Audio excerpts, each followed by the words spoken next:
বন্ধুকে টাকা ধার দেওয়া এটা এমন একটা কাজ যেখানে রিস্ক ভর্তি। কেউ যদি কখনো দিয়ে থাকে সে বুঝতে পারবে। আমিও দিয়েছিলাম আমার বন্ধুকে। তারপর ব্রেকআপের আগে গার্লফ্রেন্ড বয়ফ্রেন্ডরা যেভাবে ইগনোর করে ঠিক সেই রকম ইগনোর করছে আমাকে। আমি আমার অন্য বন্ধুদেরকে জিজ্ঞাসা করতে তারা বলছে তুইও ফেঁসেছিস। ও তো শালা আমার 1 বছর আগে টাকা ধার নিয়ে আমাকেই এখনো দেয়নি, আর তোকে দেবে?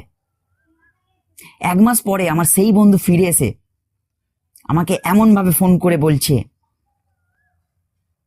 হ্যালো ভাই, কি বল? যেন কিছুই হয়নি। আবার কথায় কথায় আবার টাকা চেয়ে ফেলছে। আমি যেন সব ভুলে গেছি।